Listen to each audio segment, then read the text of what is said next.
చౌదరి గారి యొక్క హత్య జీర్ణించుకోలేకపోతున్నాం. నిన్న నేను ఢిల్లీలో ఉన్నప్పుడు ఈ వార్త నాకు తెలిసింది. వెంటనే ఎస్పీతో మాట్లాడాను. నిన్నటి నుంచి దీనిపైన అన్ని విధాలుగా అన్వేషిస్తున్నాం, ఇన్వెస్టిగేషన్ చేస్తున్నాం. 12 టీములు వేశాం. జరిగిన విధానం కూడా చూస్తే చాలా కరుడు కట్టినటువంటి నేరస్తులు కూడా చేయని విధంగా ఈ హత్య చేసే పరిస్థితికి వచ్చారు. 53 చోట్ల కత్తిపోట్లు ఉన్నాయి. అంటే ఇది చూసిన తర్వాత ఈ రాష్ట్రంలో ఇలాంటి ఘోరమైన వ్యక్తులు కూడా ఉన్నారా అనిపిస్తుంది. ఏదేమైనా 12 టీంలు పనిచేస్తున్నాయి. వీరయ్య చౌదరి గారు మంచి నాయకుడు, సమర్థవంతమైన వ్యక్తి. ఏదైతే యువగలం అప్పుడైతే 100 రోజులు లోకేష్ గారితో కూడా తిరిగారు. అదే సమయంలో అమరావతి రైతులు పాదయాత్రతో వచ్చినప్పుడు వాళ్ళకి అండగా నిలబడ్డాడు. అంతేకాకుండా పార్టీకి ఒక మంచి నాయకుడిగా, సమర్థవంతమైన వ్యక్తిగా ఇక్కడ పనిచేశాడు. ఈ మండలంలోనే ఒక 10,000 ఓట్ల మెజార్టీ సాధించే పరిస్థితిలో ఆయన ఉన్నాడంటే ఎంత మంచి నాయకుడు మనం అర్థం చేసుకోవాలి. ఆయన ఎన్నికలప్పుడు నేను ఇక్కడ చూడడమే కాకుండా చీరాల కూడా చూసుకోమంటే ఇక్కడ చీరాల 2 సమర్థవంతంగా చేసి 2 గెలిపించే పరిస్థితికి వచ్చారు. అలాంటి మంచి నాయకుడిని రోజు కోల్పోవడం చాలా బాధేస్తుంది. అదే సమయంలో తెలుగుదేశం ప్రభుత్వంలో ఇలాంటి ఘోరాలు జరగడం చాలా జీర్ణించుకోలేకపోతున్నా. నేను ఒకటే హెచ్చరిస్తున్నా, ఇప్పటికే 12 టీంలు వేశాం. సీసీటీవీ కెమెరాల్లో ఉండే క్లూస్ కూడా తీసుకుంటున్నాం. కానీ చాలా మందికి ఒకటే విజ్ఞప్తి చేస్తున్నా, మీకు ఏదైనా కానీ క్లూస్ దొరికితే ప్రజాహితం కోసం మీరు కూడా చెప్పండి. ఈ రోజు కాకపోయినా రేపైనా సరే ఎవరైతే ఇలాంటి తప్పుడు పనులు చేశారో వాళ్ళని పట్టుకోవడం 100% చేస్తాం. అది చేసే వరకు వదిలిపెట్టనని చెప్పి ఈ రోజు ఇక్కడ మీ అందరికీ తెలియజేస్తున్నా.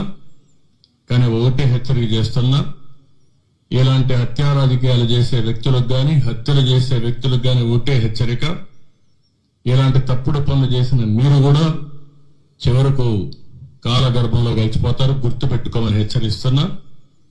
అంతేకాకుండా ఈ విషయంలో చాలా స్పష్టంగా వాళ్ళ కుటుంబ సభ్యులు కూడా ఒక నమ్మకం ఇచ్చాను. వాళ్ళకి ఏమాత్రం కూడా భార్యను చూస్తే ఆవిడకి విషయాలు ఏమీ తెలియవు. అంటే రాజకీయాలు మాట్లాడలేదు, బయట జరిగే విషయాలు ఏం తెలియవు. బాబుని చూస్తే ఇంటర్మీడియట్ చేస్తున్నాడు. ఆయనకు కూడా ఎప్పుడు టైం ఇచ్చిన సందర్భాలు లేవు. కుటుంబ సభ్యులతో కూడా ఆయన పెద్దగా విషయాలన్నీ కూడా చెప్పలేదు. అది కూడా వారికి చాలా వరకు విషయాలే తెలియవు. ఆయన మిత్రులు కానీ కొంతమంది బంధువులుంటే వారిని అడిగాను, ఆయన దగ్గర ఉండే డ్రైవర్ని అడిగాను, అదే మరి ఆఫీసులో పనిచేసి అతను అడిగాం. నిన్న సంఘటన జరిగినప్పుడు ఆఫీసులో అతనితో ఉన్నటువంటి వ్యక్తి కూడా గట్టిగా అతను మెడ మీద కత్తి పెట్టి బెదిరించి యథేచ్ఛగా వీళ్ళు చేసే పరిస్థితికి వస్తే వాళ్ళని ఏమైనా గుర్తుపట్టగలుగుతామంటే ముసుగేసుకొని చేశారని చెప్పి అంటున్నారు. ఏదేమైనా వాళ్ళు పట్టుకొని తీరడమే కాదు, ఎవరైతే ఇంత ఘోరం చేశారో అలాంటి వ్యక్తులకు కఠిన శిక్ష వేసి, ఏదైతే వీరయ్య చౌదరి గారికి ఆత్మకు శాంతి కలగాలంటే అది ఒకటే మార్గం.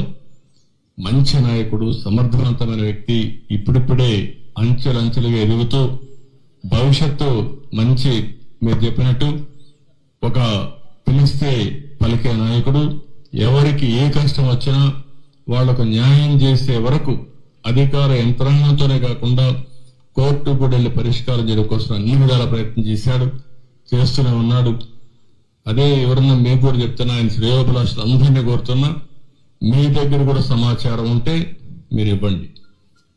దుర్మార్గులు ఘోరంగా చేశారు వదిలిపెట్టినట్టు అవుతుంది. అలాంటి వ్యక్తులు భూమి మీద ఉండడానికి కూడా అర్హులు కాదు. అందుకే మిమ్మల్ని అందరినీ కోరుతున్నా, ఎవరిని వదిలిపెట్టను, గాలిస్తాం, ఇన్వెస్టిగేషన్ చేస్తాం. కడకు పట్టుకునే వరకు ఈ ఇన్వెస్టిగేషన్ కొనసాగుతుంది. ఈ టీంలు కూడా కొనసాగుతాయి. ఎంత వాళ్ళు తెలివైన వాళ్ళు అనుకున్నా తప్పకుండా క్లూస్ వదిలిపెడతారు. వాళ్ళని పట్టుకొని కఠినంగా శిక్షిస్తామని మరొకసారి తెలియజేసుకుంటూ ఆ కుటుంబానికి అండగా ఉంటాం, అన్ని విధాలుగా ఆదుకుంటాం. భవిష్యత్తులో కూడా వాళ్ళు ఏమేం చేయాలో మా సొంత కుటుంబ సభ్యుల్ని ఏ విధంగా చూసుకుంటాం ఆ విధంగా చూసుకుంటామని కుటుంబ సభ్యులకు హామీ ఇస్తూ కార్యకర్తలందరికీ ఒకటే చెప్తున్నా, మీరందరూ కూడా అధైర్యపడద్దండి.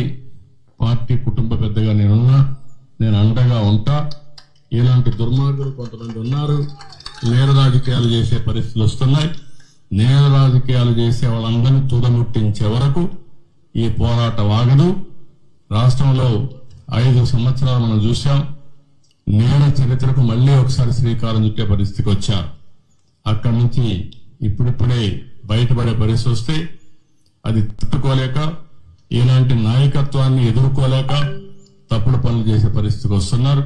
ఇది ఏదేమైనా కార్యకర్తలందరికీ విజ్ఞప్తి చేస్తున్నా, మీకు ఏమాత్రం సమాచారం తెలిసినా ఎస్పీని కలవండి. ఇక్కడ చాలా కాన్ఫిడెన్షియల్ ఎంక్వైరీ చేస్తారు, చేసి మనకి న్యాయం చేస్తారు.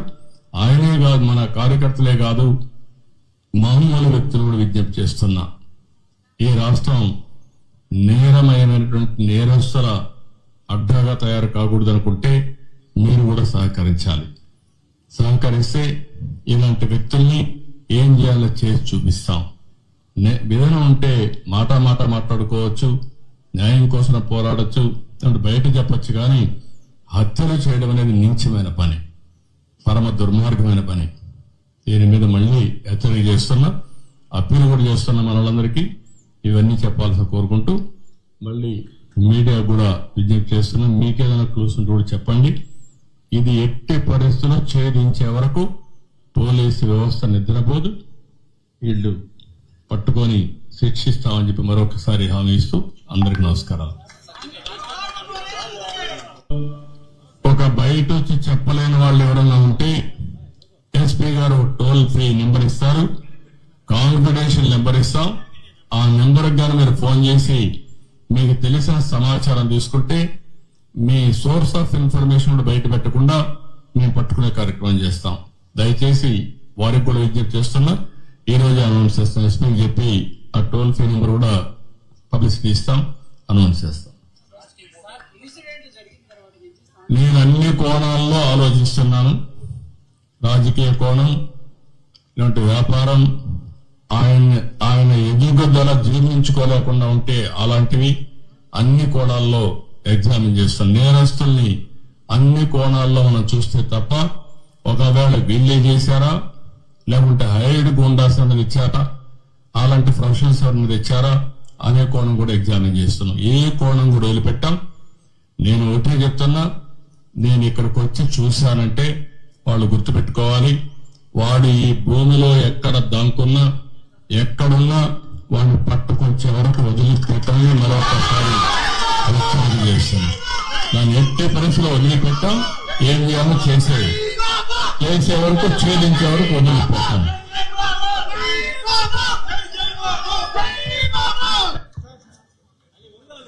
ఇది టోల్ ఫ్రీ నెంబర్, ఇది 9121047884.